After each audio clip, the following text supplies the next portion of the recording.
welcome back, everybody, to another episode of New York State of Sports here on IE Sports Radio, your direct feed for all of the sports. Okay, here with you for episode 78. A happy President's Day to everybody out there. Hope you're enjoying the holiday if you are off today. It's cold here in the Northeast. It's warm down in Florida. Spring training games getting set this weekend for the Mets and the Yankees. We'll go over our top spring training storylines to watch for each team, include some injuries, some players to focus on. A bit different from the regular season, of course, which is still a month away from. We'll dive into that. We're excited to get baseball games underway. Get so that nice sunshine on our screen to distract us from the snow outside. First half is over for the Knicks and the Nets.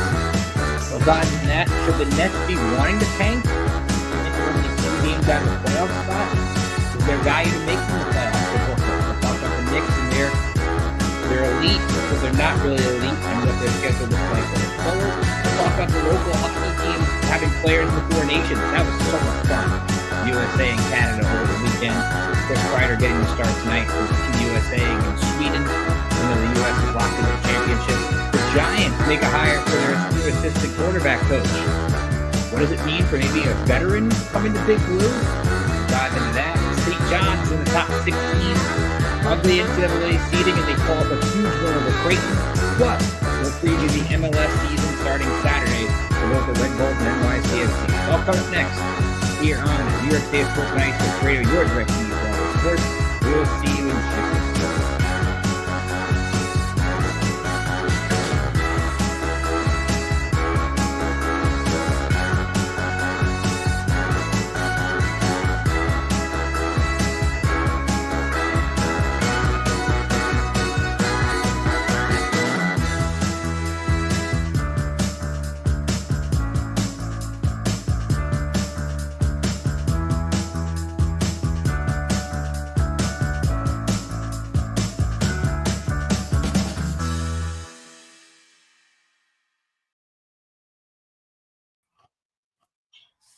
Of course, thank you for tuning in this on this Monday, President's Day. Fantastic day. And of course, we have so much on the sports calendar. Of course, basketball and hockey and the All-Star breaks. Well, hockey 4 Nations break, but similar. We're only a month away from Selection Sunday. We're about a month and a half away from baseball. MLS is starting this weekend. So much to get into, and we're excited to have you along for the ride here on New York State of Sports. I want to remind you, of course, that you can follow us on X, Instagram, Facebook, TikTok, YouTube at IE Sports Radio. Like and subscribe to all of our shows. They're all on YouTube live every day. So you can check that out. We have show pages, IESportsRadio.com/New York State of Sports. If you miss any portion of the show or you just want to tune in and you want to talk more, Apple Podcasts, Spreaker, Spotify, Google Podcasts, all that fun stuff. If you would like to check that out, you miss any portion of the show or you just want to hear me talk some more, I'm always happy to have you on the show. Of course, you can follow me on X at Computer555, or you can follow the show on X at NY State Sports IE. And we have a new feature here at IE Sports Radio I want to dive into before we hear from our sponsors. It's our Supporters Club. Now, what that means is if you are a fan of the show, and I appreciate those who have, the show's been great over the last couple of weeks, and you guys have been tuning in droves, so I really appreciate that. Go to the link here at the bottom of the page, as you see here on the screen. It's $5 a month. If you are a supporter, you can maybe be a guest on the show. You could also, we're working on maybe doing team-specific episodes. So if you're a Rangers fan or an Islanders fan, you want me to do an episode just solely on the Islanders and you want to be a guest on that show, we can make that happen. So a lot going into things that help out for the network. So be sure to check that out today. So we'll take our first break. We will come back and we will talk some Mets and Yankees spring training. What am I looking forward to this spring down in Tampa and in Port St. Lucie? You're listening to New York State Sports and IE Sports Radio, your direct feed for all the sports. We'll be right back after this.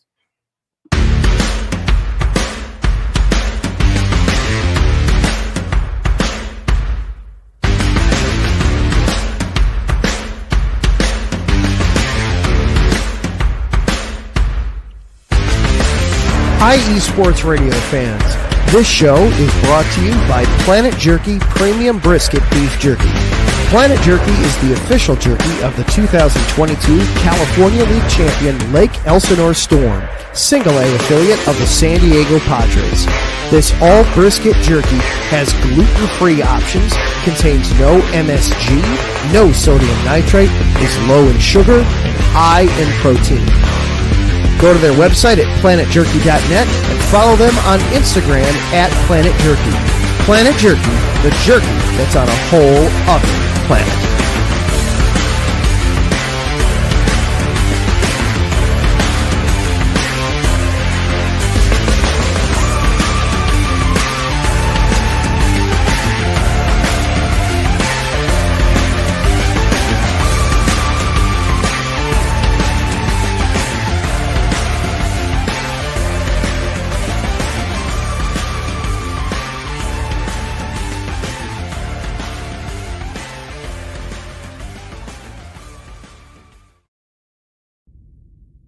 Rise and shine. It's 4 a.m. The stars are still out. The sun is beneath the horizon, but it's time to punch in and go to work. The comfort of your warm-ups turns into the grinding out of your reps as the clinking and the clanking of the plates create a symphony of euphoria. There's no other feeling like it. Earn it, burn it, and take what's yours. IE Sports Radio has proudly partnered with Vital Apparel, a brand that not only fits great, but also promotes and donates to mental health research. Use our code IESR to get 15% off their comfortable and inspiring gym wear and help them on their amazing journey to support mental health. Go hard, take part in your iron therapy, and be strong. Because when your mental health is as strong as you are, there's no telling how far you'll go.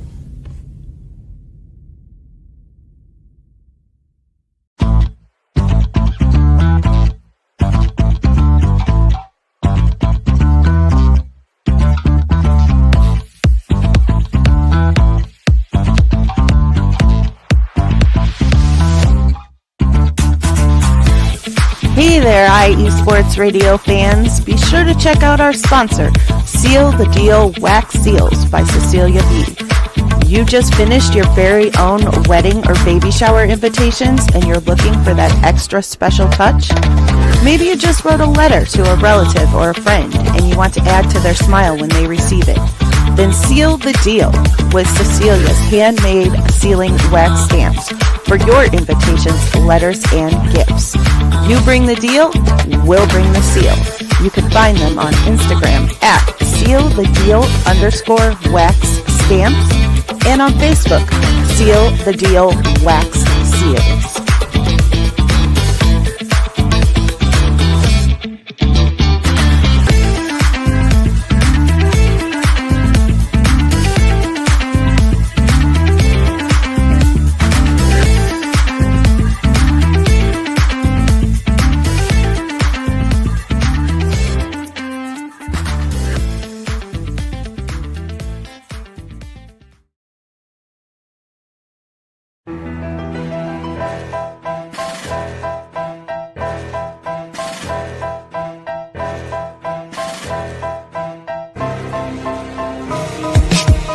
For the last 10 years, IE Sports Radio has been bringing you amazing content ranging from interviewing legendary athletes, coaches, and other authorized media personnel to building tailor-made shows dedicated to all major sports cities around the country. Make sure to follow us at IE Sports Radio on X, Instagram, Facebook, TikTok, and YouTube to keep up with the latest in sports and with all of our shows. Also, make sure to check out our daily updated website at iesportsradio.com. At iesportsradio.com, you can see our daily show schedule and check out all of our show pages with personal bios to learn a little bit more about each of our awesome hosts. In addition to our show pages, you can catch the IE Sports Radio blog, Hall of Fame, Fans of the Month page, and our merchandise shop including t-shirts, tank tops, caps, long sleeves, hoodies, and more. For now over a decade here at IE Sports Radio, we've continued to be by the fans, for the fans, and we thank you all for your support and for making IE Sports Radio your direct feed for all that is sports.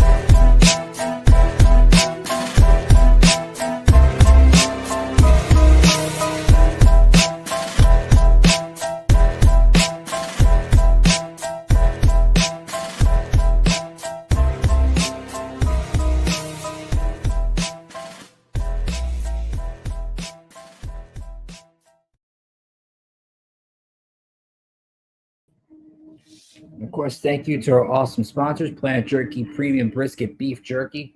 Looking for that great snack to watch maybe while you're watching the Four Nations tournament or you're watching spring training. Definitely the snack of choice. Of course, mental health awareness, very key. So get that vital apparel, go into the gym, or just wear it to help boost your lifestyle in general. Seal Deal Wax Seals for all your awesome weddings, parties, invitations. Maybe you're inviting somebody to a March Madness party. Check that out. And of course, we have another sponsor, Raw Nutrition Supplements. I go to getrawnutrition.com, use the promo code IESR, and you get 10% off of your purchase. Be sure to take advantage of that. Plus, we also have the IE Sports Radio blog run by our own Mike Pat, one of my co-hosts on our new baseball show that we talk about a little bit later. He has a new blog post up on the Commanders, but I will be doing some blog posts hopefully over there. I've done one on Juan Soto. Maybe I'll do one on Rick Pitino as we get closer to March Madness. So be sure to check that out. iesportsradio.com/blog. So spring training this week, and I love when pitchers and catchers are starting. Now, I get into the spring training games initially, and then it goes on so long because it takes a month of spring training games. And after we watch a week of these spring games, we're like, I want to see some real baseball games, but always some good things. And both teams are in action beginning on Friday. The Yankees are going to be taking on Tampa Bay at Steinbrenner Field and then taking on Toronto in Dunedin on Saturday. And the Mets, they are going to be hosting the Astros on Saturday at Port St. Lucie. Then they're at West Palm Beach taking on the Nationals on Sunday. Yankees are in action as well on Sunday. They will be at Steinbrenner Field against the Detroit Tigers. So what I wanted to do is give you my 5 spring storylines for each team. Again, you can comment here on YouTube what you're looking forward to watching this spring. We have a couple commenters here. Ralph is in the house from the Injury Report. There was a great New York Post Q&A Steve Serby did with Carlos Mendoza. So be sure to check that out. And Taryn Rodriguez, Set Point, SoCal Supreme Show in-house. Glad to have you aboard, Taryn. So let's get into it. And let's start. I'm going to start with the Yankees. You could go either way. Again, these are both really good baseball teams, so we're going to kind of go back and forth throughout the year. As you talked about last week, both these teams projected over 90 wins. If you go to over-under odds on FanDuel, DraftKings, so both teams should be pretty good. So number 5 to me for the Yankees is who is the backup catcher. Now, Austin Wells is firmly the catcher. The Yankees traded Jose Trevino away, so Wells is going to get the primary reps. It's going to be good to see him for a full season. But you need 2 catchers in the mix. And right now, you look at the competition, you have Alex Jackson, who's the guy they got in that Trevino trade, not really a good hitter, but could help some things with defense. You have, I think the wild card is J.P. Escara, who was in the minors for the Yankees in AAA. He's had a good journey. Joel Sherman wrote an article on him in the New York Post a couple of days ago.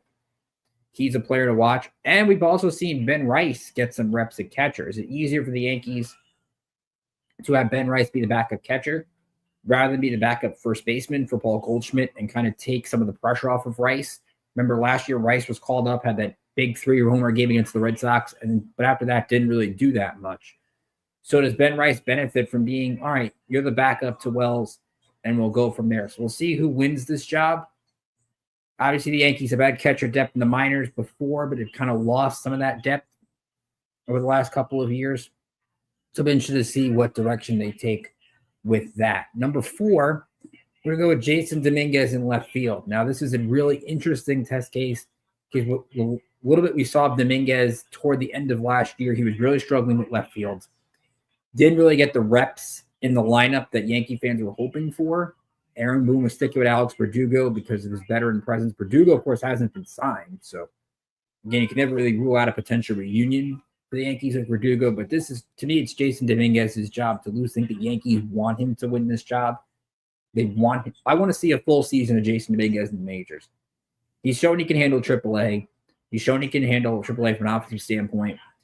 If he can handle left field in spring training, which is very tough with the wind and the sun and all those things, he can handle left field at Yankee Stadium. And to me, we've seen Anthony Volpe get that leash of being in the majors for a full year and grow and learning through adversity. You kind of want to see Jason Dominguez start to do that because he's been that super hype prospect for years. Everyone wants to see the Martian. And he's going to have a big point. Maybe he hits leadoff for the Yankees at some point. There are so many opportunities that he has and the potential to have a good year. Time to see what he can do for a full season. Number 3 is going to be Giancarlo Stanton. And the news came out yesterday, and Stanton talked about it this morning. He's got a tennis elbow in both his elbows. Now, I had never heard this, that you could have tennis elbow in both your elbows. And he dealt with that for the whole postseason last year. So to think about it, he had such a huge postseason for the Yankees, and he was playing with hurt elbows. Imagine this guy had actually healthy elbows. He could hit like 10, 11, 12 home runs in the playoffs. But it sounds like Aaron Boone said that they're going to slow play it. He might not play opening day. And I was listening to Locked On Yankees before I hopped on here. It's a really good Yankees podcast. And Stacey Gotsulia, she talked about looking at Stanton's opening day history, and he's never missed opening day with the Yankees. So for all the flack he gets for missing time, and he at the same time doesn't really miss opening days. He essentially misses time during the year. So if Stanton's out a couple of weeks to start the season, I don't think it's a big deal. I don't think it's the biggest hole for the Yankees. And again, he's a DH. He can go out there at the same time, and you can find a DH and guys to fill in. So I'm not going to look for Stanton to rush. If Stanton's not playing against the Brewers first week of the year, it's not a big deal. But it is something to monitor every time Stanton is dealing with an injury because of his past. Number two, it's going to be Marcus Stroman.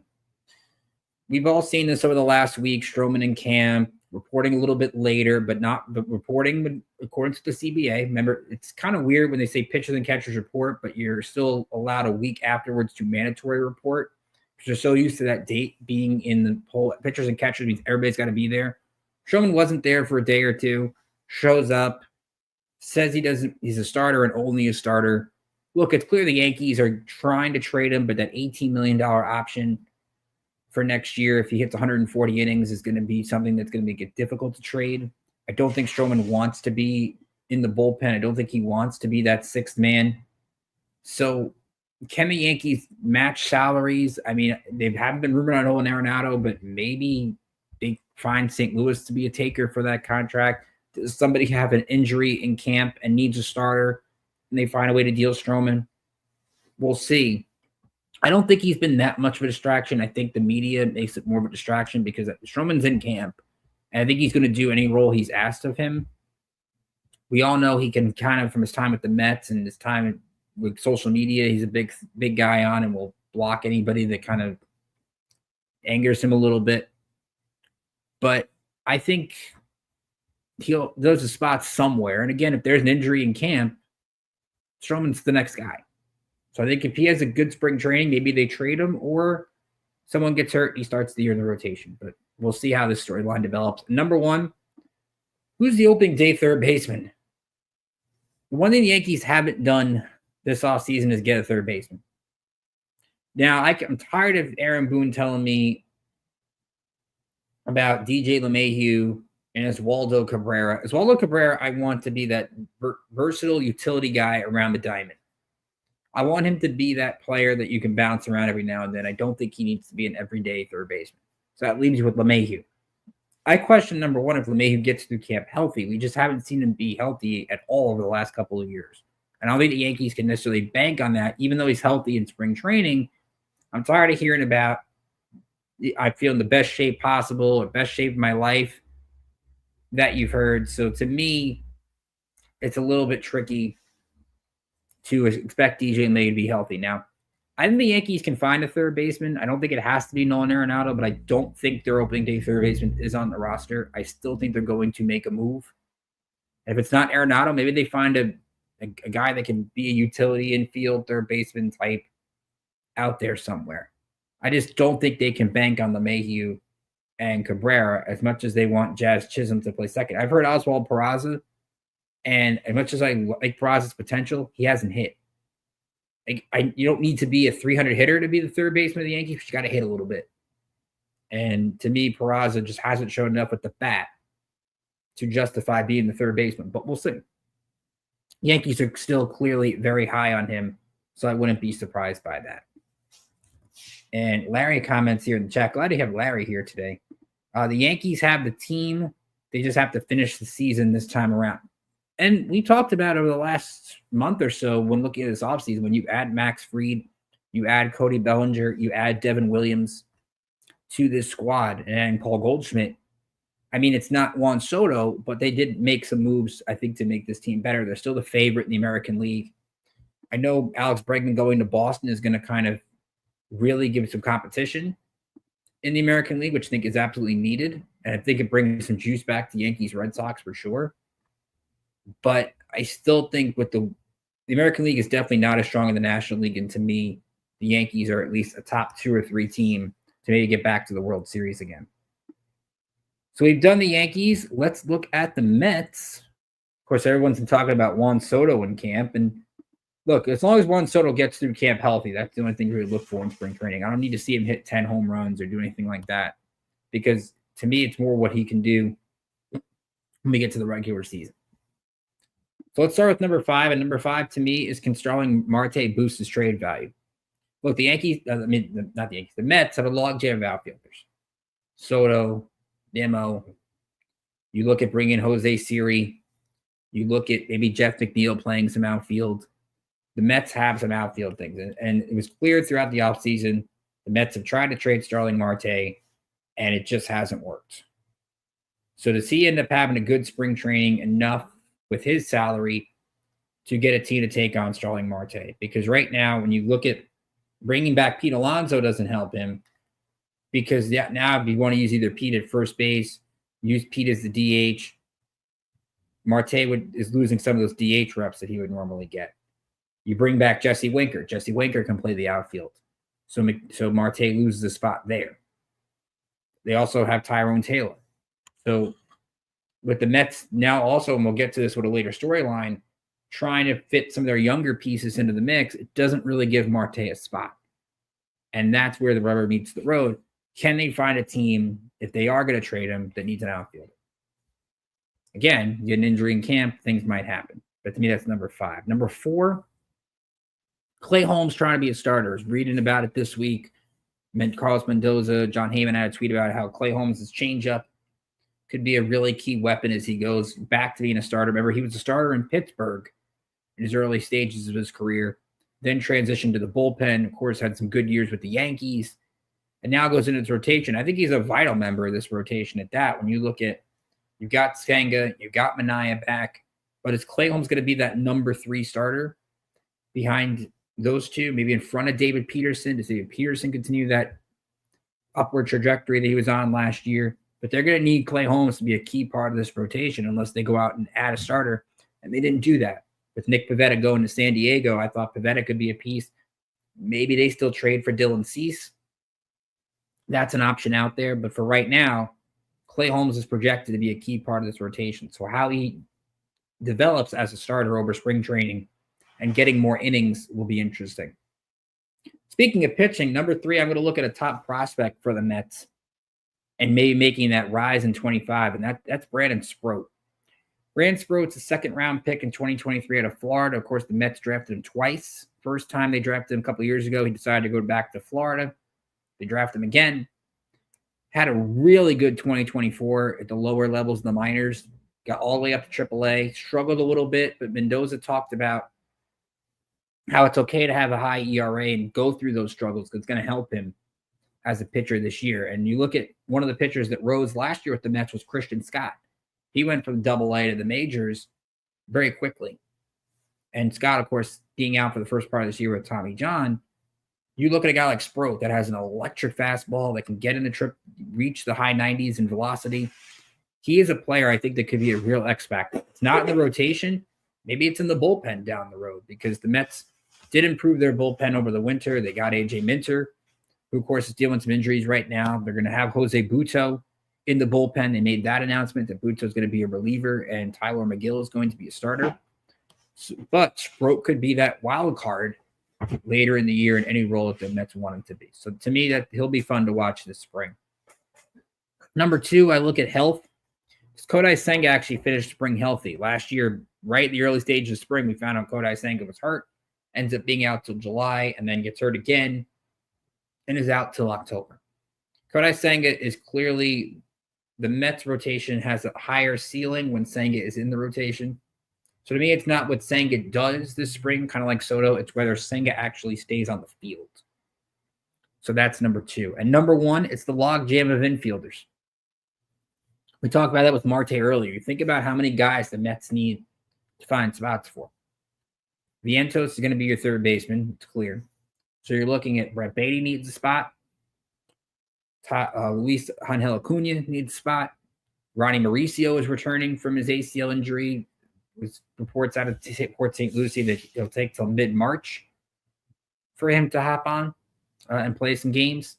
So maybe Mauricio is a little bit behind. Jet Williams is another guy to keep an eye on. Jet Williams had a little bit of an hit by a pitch this past week in spring, but he's a guy that's going to get some reps this spring. So who exactly is the odd man out for these spots? And I think that's going to be the interesting thing is, does Acuna make the opening day roster? Remember, the Mets signed Nick Madrigal, so they kind of have that veteran infielder. But you have all these log jams, and do the Mets end up trading one of those guys to get some depth in other areas? Because you have Acuna learning the outfield. You can have him play second. Remember, Jeff McNeil is a veteran still in the mix, and right now McNeil would be your second baseman. But if somebody do enough, remember Madrigal's on that split deal where they get the backup spot. Because you're not taking short away from Lindor. You're not taking third away from Vientos. So does Brett Beatty learn the outfield and start to find something? We'll see. I mean, the Mets were high on Beatty last year. I said it on the show with Daniel McCartan a couple weeks ago that the Mets probably would have won the division if Mark Vientos started the year at third base. And it's not that Brett Beatty can't be good. It's that the Mets gave Brett Beatty too long a leash last year. Now we'll see what those guys do in spring with motivation, chance to get to more bats, chance to maybe make a statement. It's going to be real interesting because one of the things I was listening to, I was watching SNY last week, and they were talking about how the Mets were still the hunters. I don't think the Mets can be hunters this year. To me, they're the hunted. Like, if the Mets don't beat the Braves and the Phillies to win the East, that's disappointment. They built a team that's capable of winning a division. And the Mets have to prove as a franchise that they can back up a really good year with another really good year. We've seen it too many times where they'll have a good year and then they'll fall flat on their face the next year. They've got to be able to put 2 good years together. Somebody saw in 15 when they made it to the World Series, and then 16 they made it to the wild card game. So can they have those kind of back-to-back seasons? That's what Steve Cohen and David Stearns are here to do. They're here to have that kind of duplicate, consistent success and build a sustainable winner. Starts this year. Prove it. Go out there and actually put together a good year. So, again, give me your storylines. Happy to hear from you on those. And I'm looking forward to some spring games this week. Should be a lot of fun. We'll take our first break or another timeout. We'll hear from a couple of our other shows here on the network, and we'll come back and we'll talk basketball. Knicks and Nets in the All-Star break. They'll get back in action this week for the final 30-plus, under 30 games to go. The Knicks, where do they stand amongst the elite in the league? And the Nets, kind of looking to tank, but they're too good to tank. We'll dive into all that coming up next on New York State of Sports and iSports Radio, your direct feed for all that is sports. We'll be right back in just a minute.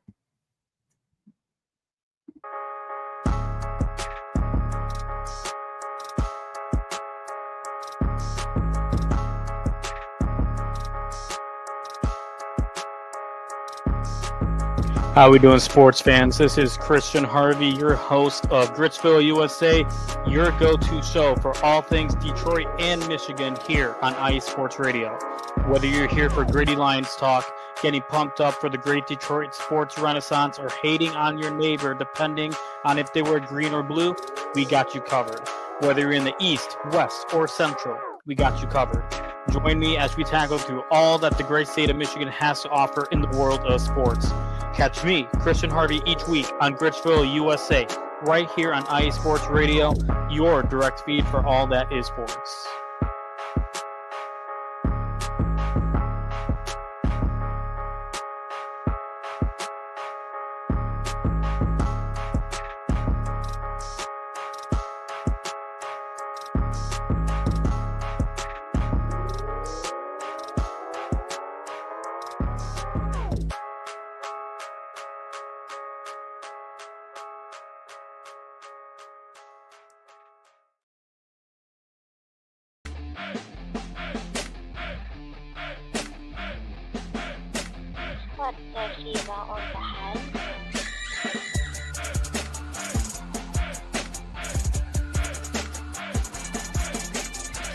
Hey, yo, what's good, Georgia? It's your boy ACS, and if you love sports from the Peach State as much as I do, then Georgia Sports Central is your one-stop destination for down south sports, courtesy of IE Sports Radio, your direct feed for all that is sports. Are you a Yellow Jacket at heart, or do you bleed the red and black of the Bulldogs? Do you keep it true to Atlanta with Trae Young, Capella, and the boys? Do you rise up with the Dirty Birds on Sundays? Are you excited to see what the future holds for Michael Penix Jr., Bijan, and the rest of the Falcon squad? Do you live at 755 Battery Avenue? Do you rep for Albies, Acuna, and the rest of Braves country? If so, then let's get united every Wednesday for some Braves, Hawks, UGA, Georgia Tech, Atlanta Dream, Falcons, and more on Georgia Sports Central, only on IE Sports Radio, your direct feed for all that is sports.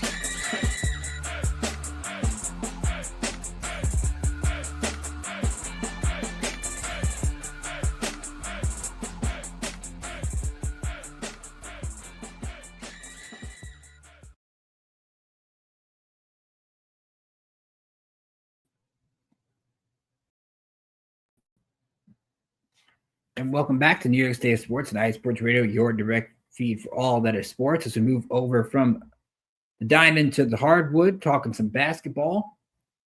And of course, the first half in the books. Knicks and Nets will get set to start their second halves this week. We can talk about the All-Star game all you want. Congrats first to Jalen Brunson and Karl-Anthony Towns for being All-Stars, but to me, the only thing I really look forward to All-Star Weekend is the skills competitions. And even then you had the whole Chris Paul, Victor Wembanyama cheating thing in the skills contest. And Mac McClung did a great dunk contest. But Saturday night, the NBA has kind of lost its luster in a sense. And I didn't want to hear about Draymond Green talking about how the NBA is a bad product. At the same time, the Warriors hitting all those three-pointers and making teams think that threes are the key to winning things, I think ruined the NBA in a way. I've still stood by that. But nevertheless, Knicks enter the second half of the season 36-18. And that's a big deal. The Knicks don't have first halves like this very often. And we can nitpick this team, and people have nitpicked this team over the course of the first half, being that they haven't shown up in some key games against Boston, against Cleveland, against OKC, but they're beating the teams outside the elite. They're crushing the other teams, which is a really good sign. You look at some of the offensive stats the Knicks have. They're fourth in the league in points per game at 118.4, third in field goal percentage at about 50%, and they have the fifth best point differential in the NBA at plus 5.9. So from an offensive standpoint, one of the things we looked at going into the season was, can adding Bridges and adding Towns is going to affect offensive chemistry? And it hasn't. The Knicks are a better offensive team than they were last year. Now they've become a worse defensive team.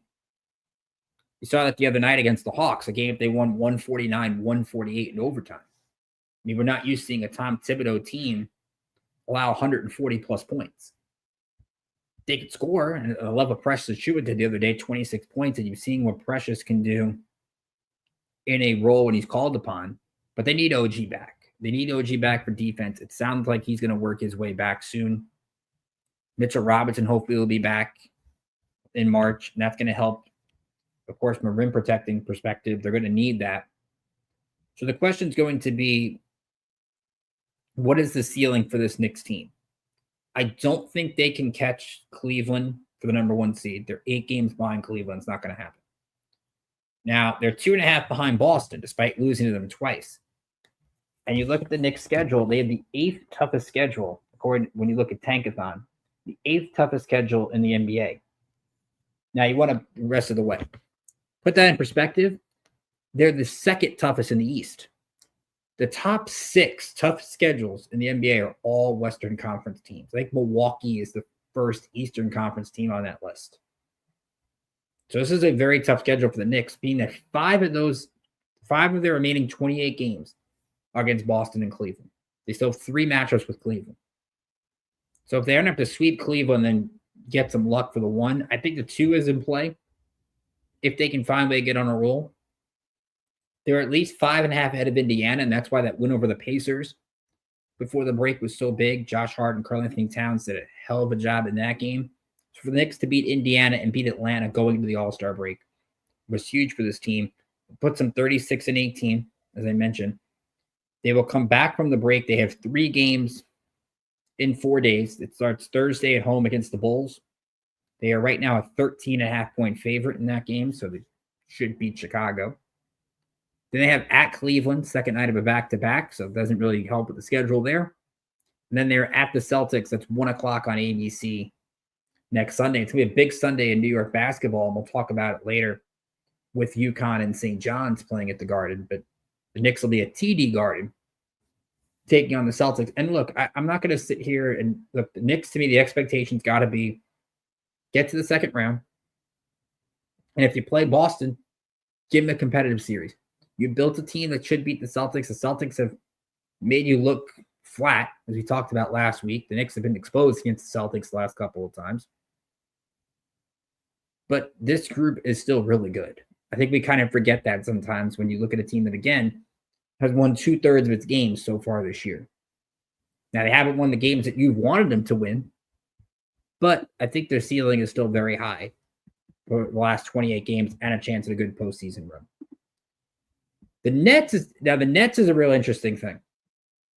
Because going into the season, you thought the Nets are going to try to tank. They're going to try to get a top pick with Cooper Flag available, Ace Bailey, Dylan Harper. The list goes on and on. The Nets have a cavalcade of draft picks. And you got to give Jordi Fernandez this. First year as a head coach. He has done an excellent job at getting his team to be very competitive on a night-in, night-out basis. Sure, they had that 60-point loss to the Clippers a few weeks ago. But other than that, you look at the standings right now, the Nets are a game and a half out of a playoff spot. Now, that's how bad the East is. That you look at the East, where the Bulls are the 10 seed right now in the play-in game, and they're 11 games under 500. I mean, that speaks to really what the NBA is. It's really watered down, where you have in the East right now, only 6 teams are over 500. But you look at this Net squad, bringing D'Angelo Russell has been a big help. He's done some good things. Cam Johnson's averaging 19 points a game. They've done this with Cam Thomas being hurt. Nick Claxton, about 10 points and 7 boards per game. He's done a really nice job. And they're getting good contributions, I think, from everybody across the board. Like we've seen Day'Ron Sharpe play well. We've seen Watford play well. And the players have heard this stuff. They've heard the whole, I think they heard the whole expecting to tank stuff. Because you look at the Nets, their over-under, I think, was like under 20 wins this year. They're at 20 wins already. And to me, I think there's value at making the playoffs. Look, they are not going to be this bad to get a top 3 pick. I know they would give them the 5th best lottery odds or the 6th best lottery odds or whatever it is. But I think if you look at from a New York standpoint, if the Nets can make the play in a year that they were supposed to be really bad with a first-year head coach, and Sean Marks can now say to any free agents, whether it be this summer or next summer, we're building something here. Come be a part of it. We've already got the foundation in here. We can add a little bit to it. We've got a bajillion draft picks that we could use. I don't think you can't, and it goes to the whole point with the tanking perspective. You can't expect players to not give their best effort. And look, Sean Marks tried. He tried to trade players early in the season. Trading Schroeder, trading Dorian Finney-Smith, now Ben Simmons is bought out and he's gone. He's with the Clippers. But they held on to Cam Johnson, which I thought was a big thing because now they'll look at maybe what he can do in the summer. And you look at the Nets schedule strength, they're 15th. So they're in the middle of the pack. They still have 4 games left with Cleveland and Boston, but they have 4 left with the Wizards and the Raptors. Not each, but 4 combined. The Wizards are not very good. Toronto, of course, added Brandon Ingram, but they're terrible. So there's still many winnable games on the Nets schedule. Starts Thursday against Cleveland. Cleveland's favored by 13.5, but again, coming out of the break, we'll see. Then a huge game Saturday at Philly. Both the Nets and Sixers are 20 and 34. Brooklyn beat Philly the last game before the All-Star break at Barclays. And Philly's an interesting adventure with Embiid and Paul George and Tyrese Maxey and how that stuff's going. That experiment's failed miserably in Philly. And then they get the Wizards on Monday.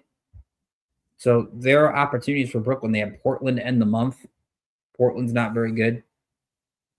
So chances galore for the Nets. You've got to love at least what they're doing. You may not be happy from a long-term perspective, like we talked about in the NFL, but from a short-term perspective, at least these guys are giving their best effort, and you love to see that. Moving over to the NHL, and I think we'll do more recap in the first half for the hockey teams next week. But talking about the Four Nations tournament, it has been so much fun to watch. I was sitting down Saturday night, putting on US Canada, and you get 3 fights in 9 seconds, which is, I think some people will turn on to a hockey game to watch the fights. You got that. And you're getting very competitive games. Canada playing Sweden going to overtime. The US struggling with Finland the first 2 periods and then winning convincingly. Finland beating Sweden to shootout. Oh, not shootout, in overtime on Saturday. And then you had the US winning 3-1. Goals from Dylan Larkin. Jake Gensel's been money for the team. Now, as I said at the beginning, Chris Kreider is starting tonight for the U.S. against Sweden. The U.S. does not need the game. That game's 8 o'clock TNT, by the way. U.S. is in the championship. They await either Canada, Finland, or Sweden. If Canada beats Finland, or if Finland beats Canada in regulation, one of those teams is going to be in. Sweden is going to need some help to have a chance going into that game tonight. We'll see what Mika Zibanejad can do. He almost had a big overtime goal against Canada that got denied. But you look at the locals, so getting a chance to see Kreider play. JT Miller was involved in one of those scrums on Saturday against Canada. We've seen Jack Hughes get some love playing for Team USA. Brock Nelson playing for Team USA. Jesper Fast playing for Sweden. Or Jesper Bratt, not Fast. Jesper Bratt for Sweden. They'll get an opportunity tonight for the Devils. So you'll see Jesper Bratt versus Jack Hughes. The Four Nations has been everything you could ask for, because it's high intensity, which kind of scares you if you're a fan of a hockey team, because you don't want these guys to get hurt. You look at a team like the Capitals, doesn't have anybody in these Four Nations, so they get to rest up. But at the same time, I love that the NHL is going to kind of alternate, whether it's this, whether it's the Olympics next year, whether it's the World Cup of Hockey. I love seeing hockey stars in these tournaments, and I think to me that's a big deal when you're looking at these events. So if you get a chance, watch today. Coming up in 15 minutes, I think it's Canada versus Finland. And then 8 o'clock tonight, Sweden, USA. USA will play one of those other 3 in the championship Thursday night, 8 o'clock on ESPN. In terms of the locals in action this weekend, Rangers are at Buffalo on Saturday and at Pittsburgh on Sunday. So they will start the second half of the season there in some huge games against some winnable teams. The Devils are going to be home to Dallas. That's a huge game. Devils have 68 points. Stars have 72 points. And then Sunday, they are at Nashville. So back-to-back for the Devils. Islanders are off on Saturday, and they will play Dallas on Sunday at home. So, again, we will talk about the local hockey teams being the only playing 2 games at most this weekend. We will do a little bit of down the stretch previewing, because remember, we'll have the trade deadline in a couple of weeks. So we'll see where all those teams are at. So we'll take another break. We'll come back and we'll do a little bit of football. The Giants make an interesting coaching hire. What does it mean for potentially bringing in a veteran quarterback? We'll talk about that next here on New York State Sports and IE Sports Radio, your direct lead for all that is sports.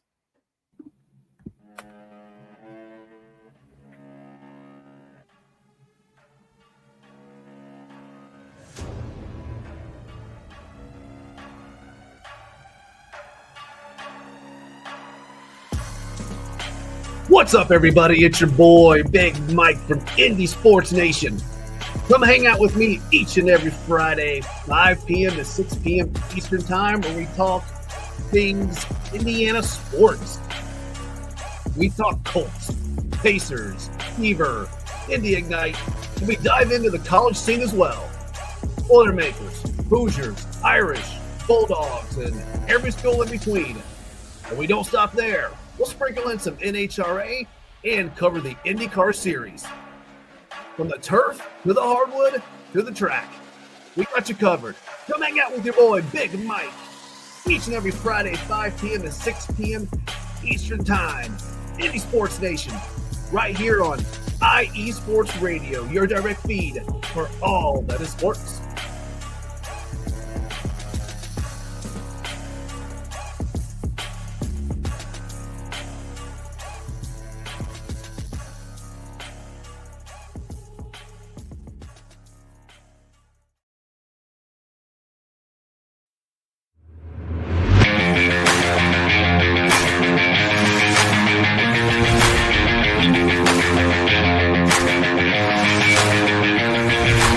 What's happening, sports fans? Are you a fan of Southern California sports? Are you looking for a show hotter than a hot summer day in California? Then look no further than the SoCal Supreme Sports Show, where I talk about all things Southern California sports. That's right, all sports teams from Southern California. From the hard-hitting tackles of the NFL, to the killer crossovers and big three-pointers of the NBA and WNBA, to the grand slams of the MLB, to the bone-chilling goals of the NHL, and to the booming kicks of the MLS. The SoCal Supreme Sports Show has it all for you. Oh, and let us not forget about the college sports as well. So join me, Taryn Rodriguez, every week here on IE Sports Radio, your direct feed for all that is sports.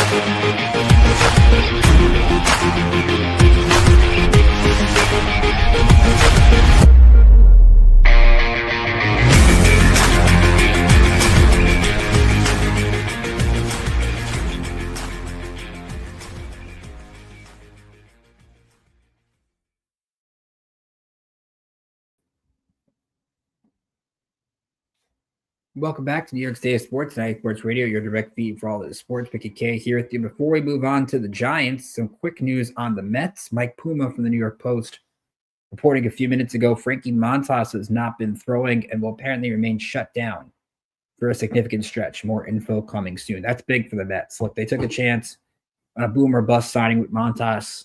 He was hurt with the Yankees. Of course, had his injury history with Oakland. We've seen him have some success in the NL Central last year. But you're looking at the potential 4-starter in rotation getting hurt or a 5-starter spot. Paul Blackburn, of course, got hurt toward the end of last year. Mets don't have that much starting pitching depth. So to lose Montas, I think, could be a interesting development in terms of their depth. So something to keep an eye on as we get a little bit more information, hopefully, on that later today. But let's talk Giants. Giants made a couple of moves on their coaching staff this week. They added Troy Brown, former Patriot wide receiver, as an offensive assistant. Of course, Brown worked with Daboll in New England, so it's not a big surprise there. But the interesting news that happened, the other coaching move is Chad Hall as an assistant quarterback coach. Now, Chad Hall is interesting on two fronts. One, he's worked in Buffalo with Brian Daboll and Joe Schoen, so you have that connection there. And obviously with coaches, you kind of look for that kind of stuff. It's trying to find the connections with that. Number two, he's the brother-in-law of Matthew Stafford. And of course, we all know Matthew Stafford could be on the move this year, depending on whether he could work out a deal with the Rams or the Rams looking to go a different direction. Stafford has no guaranteed money, but he's owed he's got $49 million over the next 2 years. Has a $53 million cap, has a $49 million cap hit this year, $53 million cap hit next year. So you're going to have to, any team that gets him is probably going to have to restructure that contract. Now, if you're the Giants, do you give up the number 3 pick for Matthew Stafford? I don't think so. I think it's really too high of a price. But if you can get Matt Stafford for a second-round pick or something like that, you have to look at it, because Joe Schoen, at the same time, while the Giants still use that franchise quarterback, they still need an opportunity to win to keep their jobs. And I think that is the big feature in all this. So it's something to really monitor. I think if you're looking from the Rams' perspective, I think Cooper Kupp would be more of a realistic option than Matthew Stafford, especially if you get Kupp and you throw him with Malik Neighbors. That's a really good 1-2 for whoever your quarterback is. Maybe you bring back Slayton. I'm looking at an article on ESPN that maybe the Giants could look at maybe franchising Darius Slayton, bringing him back, using him under the franchise tag. So that, I think, would be a real interesting development there. So to me, that would be the really interesting front on the Giants side. I think Stafford's a name that you could look at. Do the Jets maybe take a look at Matthew Stafford, because they need a quarterback? I mean, they've told Aaron Rodgers essentially now to kick the curb. It was officially ruled that this week. The Jets actually put out a tweet saying thank you to Aaron Rodgers. So whether that's a post June 1st designation or things like that, he's gone. And whether you believe the New York Post stuff, we'll dive into that in a minute. But Matthew Stafford would be realistic for both those teams. The other significant news for the Giants this week, they reportedly are going to put up to 10% of the team up for sale. Now, we've seen franchise do this as a minority stake. The Maras aren't selling the team. It was reported by NFL Media Thursday night, and the report coming from the Sports Business Journal. The Giants saying the Mara and Tisch families have retained Moelis and Company to explore a potential sale of a minority non-controlling stake in the New York Giants. So again, it's last August, the NFL approved that you can allow a private equity firm to buy up to 10%. We've seen the Raiders do this with Tom Brady. So Tom Brady, of course, being part of the Raiders, and I think that has some cachet to it. Do the Giants bring in somebody like that to kind of bring some more boost to the franchise, so to speak? We shall see. But it's interesting that they are going to put that much up there. Last year, the Eagles, I'm reading an article with CBS Sports, Eagles sold 8% of the team in a pair of deals, and it was valued at $8.1 and $8.3 billion.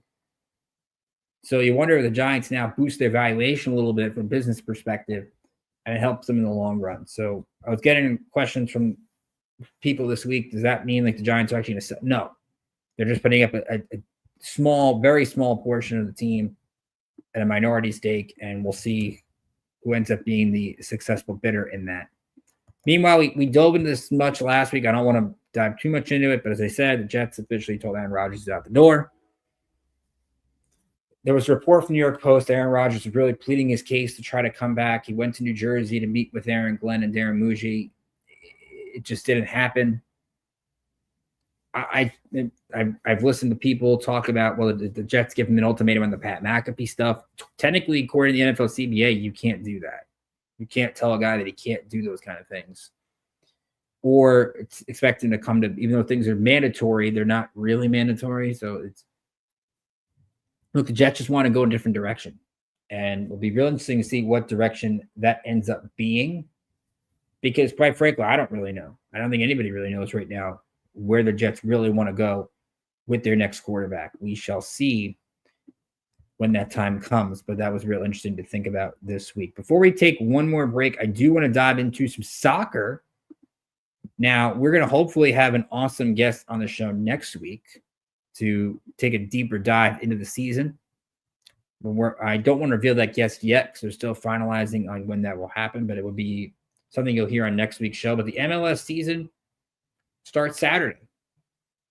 It was actually real interesting that like Messi is supposed to play in Kansas City tomorrow, and it's going to be like 10 degrees for the CONCACAF Champions League. So I think that's really cool. But both these teams had some interesting things. Now, NYCFC is going to play Saturday against Inter Miami. And the problem for NYCFC right now is they lost one of their top players right before the season. There was a report out this week that Santi Rodriguez is apparently going to get transferred to Botafogo, who is just the Serie A team in Brazil, for a transfer fee of $17 million. So if that's the case, and Santi is no longer with NYCFC, they've now lost one of their top scorers right before the season starts. And Pascal Jansen, who is known for being a more offensive-oriented head coach, is not going to have to really experiment with different lineups out of the gate, where maybe do you see more of Julian Fernandez? Do you see Alonso Martinez, who is really the lone, right now, the main striker on the team? Does he end up making more of an impact this year? But they're going to need some goals. And you lose Santi, who was a big part of that goal production last year. Not really something you want to see right out of the gate. That's a significant injury. James Sands, of course, is another big player. He got a season-ending an ankle injury when he played for FC St. Pauli. So that's a big burden to this team. I think they'll be okay, but they're going to struggle out of the gate because they're going to have to try to adjust really quick on the fly to a lot of things. And, of course, it's a team that upset Cincinnati last year, got to play the Red Bulls in the playoffs, ultimately lost. So we'll see what happens with that. Speaking of the Red Bulls, they're going to be taking on Cincinnati this week. That's going to be a really fun matchup for sure. And you look at this Red Bulls team, of course, keeping Lewis Morgan, big boost to the squad. And the one move they made, it's going to be real interesting. They added a designated player spot in Eric Maxim Choupo-Moting He's a player, 35 years old, coming from Bundesliga. He's a guy that's going to make an instant impact on his team. So look for him to maybe make that move. They lost John Tolkien. Of course, he got moved to the Bundesliga. So we'll see if they can maybe fix that on defense, so to speak. That's going to be something to watch. But this is a team with a lot of depth, and we saw when this team got healthy toward the end of last year that they could make a run. And their team, again, it makes the playoffs every year. Very consistent organization. So they've got an opportunity in the Eastern Conference, I think, to make some noise because, again, the way the MLS playoffs are constructed, you could be the best team as we saw last year and lose. You have that one-game playoff kind of thing, anything can happen. So, again, Red Bulls are at Cincinnati. That matchup is Saturday at 7:30. NYCFC is at Miami. That is Saturday at 2:30. So we'll have those matches getting underway. So I have some soccer to talk about in the show. We're got a little bit wild for Gotham FC. That's not going to start until March 15th. But there were some cool uniforms announced this week. If you check them out, the Red Bulls have some alternate jerseys honoring the Stone Streets of Manhattan, which are really cool. And then NYCFC has these Skyline uniforms. They're awesome. A lot of these MLS teams brought out new kits for the upcoming season. So make sure to put that into your jersey merch today. We'll take one more time out. We'll talk college basketball. St. John's in the news once again. Tough loss against Villanova, but they bounced back yesterday. And now the Big East is really theirs for the taking. We'll talk, and another big development in the Big East, Seton Hall finally gets a win against a marquee opponent. We'll wrap up the show with college basketball up next on New York State Sports and IE Sports Radio, your direct feed for all that is sports.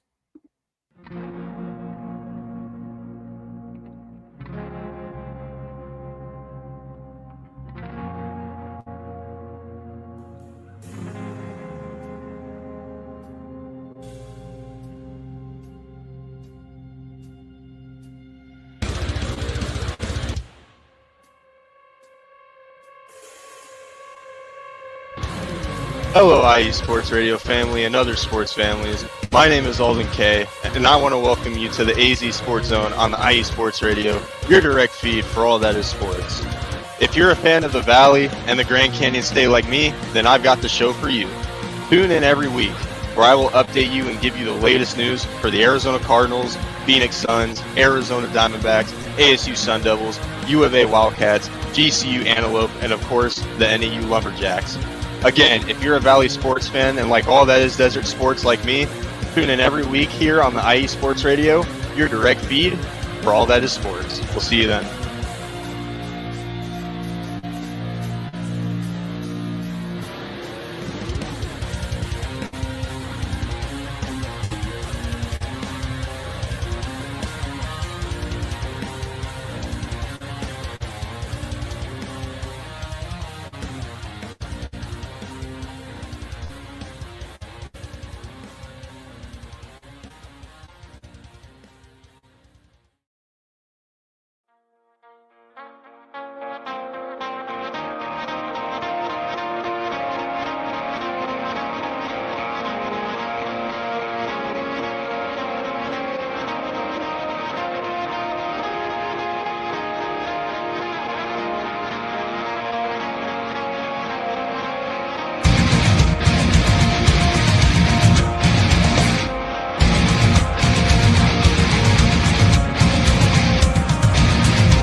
Hey sports fans, do you like wine? Well, we've got the show for you. This is Let's Wine About Sports, a show where we talk about wine and sports simultaneously. From the classic Cabernet Sauvignon all the way down to the grapes that you've never even heard of before. Oh yeah, we cover it all. And we'll talk about a little bit of sports as well. Football, hockey, collegiate, women's sports, it doesn't matter. We're going to talk about it all, and we're going to whine about it all. So join me Monday at 8 p.m. on IU Sports Radio, your direct feed for all that is sports.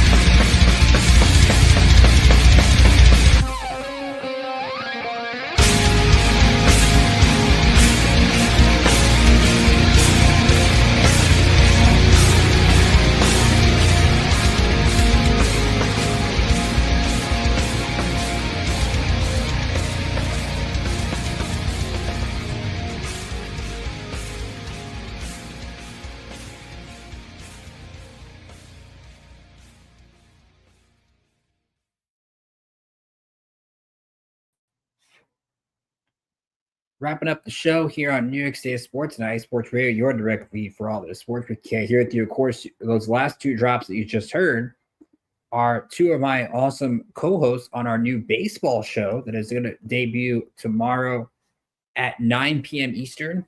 The Bullpen Bulletin, Alden K from Arizona Sports Zone, Mike Pat from Let's Wine About DMV Sports. We're going to be on. We're going to talk about the baseball offseason winners and losers, what we're looking forward to in spring training. And we're going to talk about, of course, college baseball, which started this past week. College softball has been in full swing. We had a Virginia Tech pitcher throw back-to-back perfect games. So you're going to get all baseball talk from the majors, the minors, college baseball, college softball, all that on our new show, The Bullpen Bulletin, tomorrow at 9 p.m. Eastern. I'm excited for it. You should be excited for it. It's been a while since we've had a baseball show here on the network, so it should be a lot of fun. So let's talk St. John's. A real interesting week for the Red Storm. Of course, we'll wait to see where they stand in the latest AP poll. They were number 9 when we left last week. Had a tough one against Villanova, but again, if you listen to the show, you shouldn't be surprised by that. I mean, you look at a team that, of course, a bunch of 18 to 22-year-olds coming off of big win over Marquette, big win over UConn. There's going to be a little bit of a lull. And even Aaron Scott said after that game, they kind of had a little bit of a lull defensively. Still, they were down 11, came back, took the lead. Simeon Wilcher hit a clutch 3 with 30 seconds left. And whether you watch that Villanova clip and if there was a travel, I don't know. I don't really want to dive into that. But Villanova hits a 3 with 10 seconds left, gets a 2-point win. Johnny's took 37 threes in that game. They only made 11. Villanova shot 53%. You rarely see a team shoot 53% against St. John's the way their defense is, but Poplar 22. Eric Dixon had 17 points, but it took him 17 shots to get that. So St. John's is a really good job against Dixon this year, who's one of the top scorers in the Big East. And again, I'm not surprised by it. And Rick Pitino even had mentioned after the game, look, they're going to have to take threes at some point. You can't win games if you're not taking 3-point shots. They're going to have to start making them. Now, it's a team that can force turnovers. You've seen it, but you look at Villanova. St. John's won the rebounding margin, but only went to the line 10 times. St. John's usually good when they get themselves to the charity stripe. Whether they make them or not, that's a different story. But that was just a tough one to lose. They went through a little bit of lulls, and that was expected. So it led to a big game yesterday against Creighton because now the margin for error was gone. Because if they had lost yesterday, and of course they beat number 24 Creighton 79-73, Creighton had come off losing to UConn that same day at home. You look at this St. John's team, if they had lost, they're tied with Creighton and they would have lost the tiebreaker. And Creighton's schedule is very winnable. Their only tough game left is at Xavier on March 1st. And Xavier is really probably the last Big East team that actually has a shot at the bubble without needing to win the Big East tournament to get in. And even though Stephen Ashworth had a great game for Creighton yesterday, 23 and 11, Ryan Kalkbrenner, 12 points, 5 of 10 shooting. He got hurt in the second half and came back. St. John's was back to their usual selves. From a defensive standpoint, they had 20 offensive rebounds, so they were getting on the glass. And that's big for a team that only shot 38% from the floor, 33% from 3. They shot 6 of 18. And 17 of 29, just 58% from the free throw line. They're a bad free throw shooting team. And if they're going to lose games in March, it's going to be because of free throw shooting. Whenever I look at a bracket, when I get into March Madness and I take a look at that, I look at teams that have poor free throw shooting, and that's usually the opposites I try to find. When they get in close games, free throws can do you in. But it doesn't do it for St. John's because their effort on defense is just so critical. Yesterday, Creighton had 15 turnovers. They got 20 points off those turnovers. And not only did they force them, they only had 5 turnovers yesterday. It's a really huge thing. 5 turnovers. They stole it 10 times. Creighton only stole it once. So St. John's does a really good job of taking care of the basketball. And the one thing you like is their stars come to play. They come to play on big stage. RJ Lewis, 23 points, 14 boards, 5 assists. I mean, he's making a case right now to be Big East Player of the Year. If he's not the favorite, he's top 2 or 3 in my book. Kadari Richmond, 19 points, 10 rebounds. He had a double-double. Zuby Ejiofor, 18 and 9. He had 7 of 12. And that was big because in the Villanova game, Zuby wasn't getting those touches in the paint. I mean, they've got to get Ejiofor the ball down low and let him be a part of the offense. Because if he does and starts going, now he can kick it out to an open Aaron Scott or an open Wilcher. Or Richmond and Lewis can now get more of that mid-range game if they like. So St. John's has a 2-game lead in the Big East with 5 to play. So they've had a win over Creighton. They've got a win over Marquette with 1 more to go against them, and a win over UConn with 1 more to go against them. And they now have a really great chance to win the league for the first time since, late 92. I mean, they're 22-4, which is incredible. And one thing to look at Saturday, before what came out at 12:30 Eastern, was the NCAA bracket projection. So CBS has this special where the committee gives what their top 4 seeds in each region are as of that day. And it was not surprising, but somewhat not shocking, but surprising to see St. John's as the last 4 seed, because bracketologists, we looked at like a 5, they had a 4, a bunch of things. So it was a chance the Johnnies would be there. What was exciting, if you're a St. John's fan, is that they were the 4 seed projected in the East region. What's big is if St. John's can get out of the first weekend, if they are in the East region, the Sweet 16 and the Elite 8 are in Newark, the Prudential Center. So imagine if the Red Storm were playing there. It's basically a home game, and if the seeds were to hold, they would be playing Duke and Cooper Flag. So imagine St. John's Duke in a Sweet 16. We've seen how heated those games were in the past. Now you throw a regional semifinal up there, it changes things. So St. John's did their thing. I mean, look, Rick Pitino said it yesterday, 19,000 in the stands. These are Nick crowds they're getting now. And winning brings this kind of thing, having this buzz. And even Pitino said the players bring this. But what's really cool from the Pitino perspective is that both him and his son at New Mexico is also 22-4. He had a big win yesterday against Utah State. And now that New Mexico win, because I think the Lobos will get ranked, looks really good for St. John's and playing them out of conference at the Garden earlier in the year.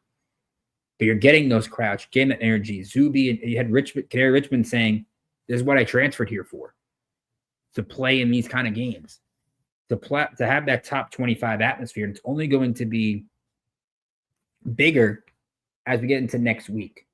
So Wednesday, they're at DePaul. That's a game, again, they should win. DePaul, with Chris Holtman's 11-15 on the year. DePaul only has 2 Big East wins on the season.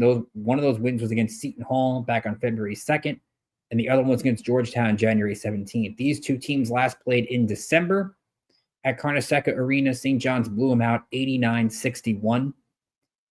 In that game, DePaul was held to 30% three-point shooting, 39% from the floor. 20 DePaul turnovers led to 27 St. John's points. I wouldn't be surprised if they get that similar of a game. I know it's on the road. I know road games are not easy, but I think St. John's should take care of their business in that one, leading to the big matchup Sunday, noon Eastern on Fox. UConn at St. John's, a rematch of a couple weeks ago. And UConn is absolutely reeling right now. They did it. They had an up and down week. They beat Creighton, but we'll get into in a little bit, losing to Seton Hall at the Prudential Center over the weekend.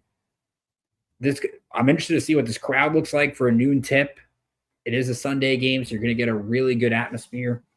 St. John's, I think, knows they have to start off a lot better than they did in the first half against UConn a few weeks ago.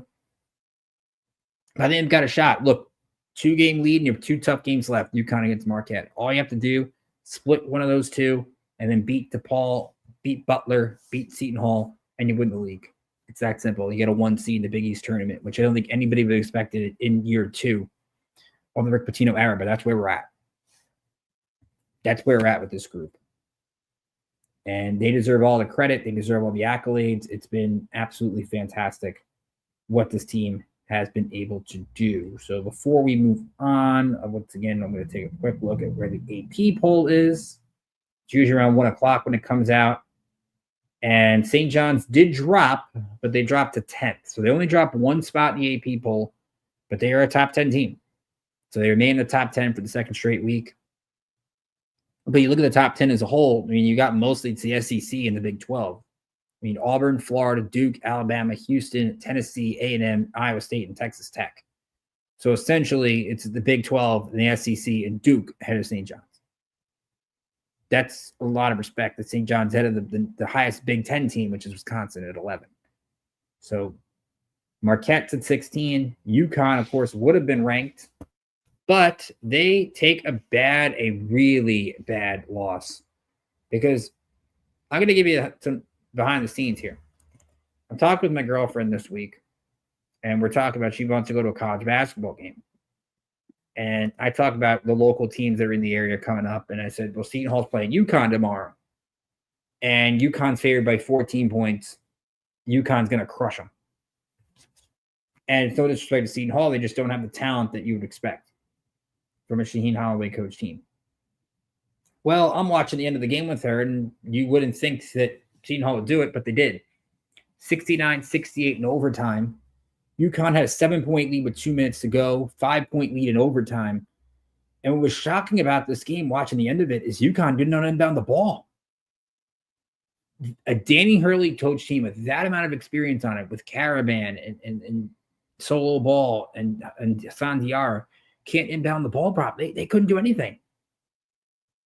Like, that was the most disappointing part, that UConn had 16 turnovers in this game and just couldn't close the door on Seton Hall. And the Pirates did some really good things. I mean, you look at Isaiah Coleman, had one of his better games of the year, 23 points, 8 boards. And Dylan Adewusu, former St. John's player, 13 points. And the bulk of that came at the end of the game and in overtime. Seton Hall had a missed dunk that ended up kicking back to the top of the three-point line. Adewusu gets the pass, hits a three to send it to OT. And then Seton Hall steals an inbounds with 15 seconds left to set up the game-winning layup in overtime. Shaheen Holloway's club deserved that win. It's been a long time coming for them. They get their second Big East win of the year, but that's a gritty Seton Hall kind of win. And at least for a team season that's been embarrassing for the program, to at least have one highlight, they're going to remember that for a while. And look, they've beaten Hurley and UConn each of the last few years at home. So the Prudential Center has been a house of horrors for Danny Hurley and his club. So props to Seton Hall. Huge win for them. They will be at Marquette on Tuesday, and they will be home to Xavier on Sunday. That's 2 o'clock tip on FS1. The Marquette game is Tuesday, 9 Eastern on CBS Sports Network. The team that's in big trouble locally, Rutgers. And you look at Rutgers right now, they are very close to not making the Big Ten tournament at all. They had another rough week on the ledger. They were home to Iowa, did not win that game. They were at Oregon last night as they begin their kind of Big Ten West Coast swing and lost that one. Final score in that game was 75-57. Ducks were able to hold Ace Bailey just 8 points on 4 of 13. Dylan Harper, 13 points on 5 of 14, just 2 of 8 from 3. Not a good game for those two.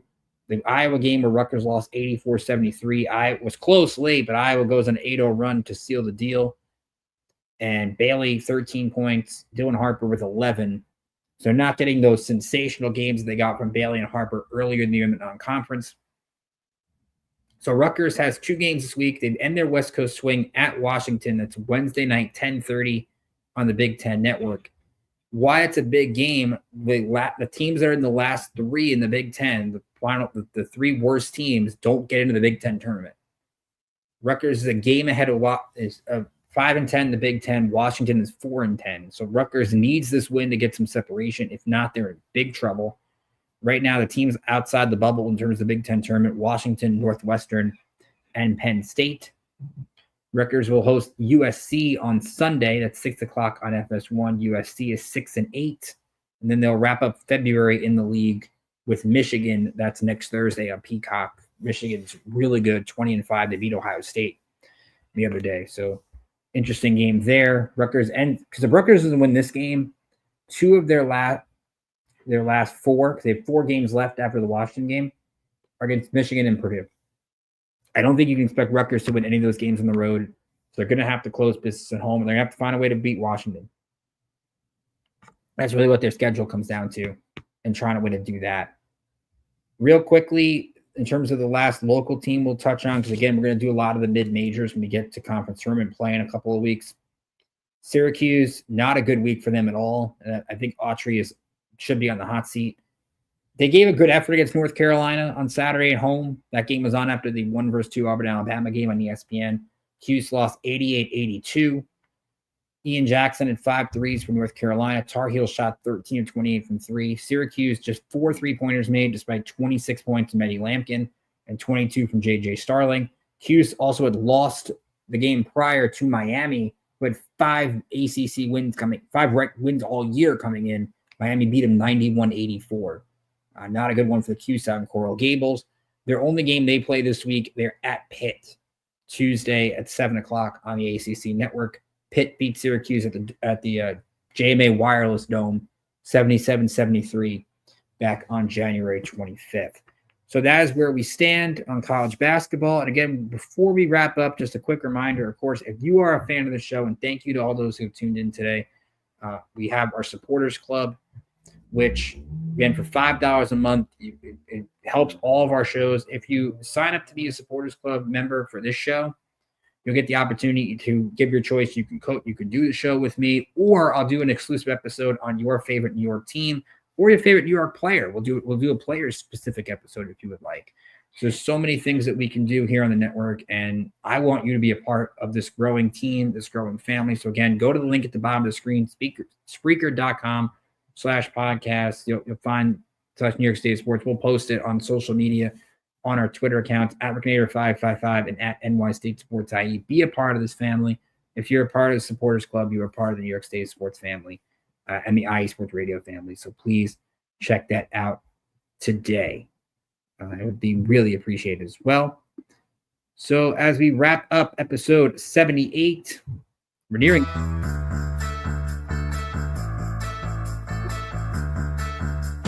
Aaron Judge will speak later today, so you'll get some Aaron Judge comments that we can dissect over the next week. Spring training game starts Friday for the Yankees, starts Saturday for the Mets, and we'll finally get to see some baseball. I'm tired of looking at snow on the ground here in the Northeast, so we're going to get some baseball. It's going to be exciting.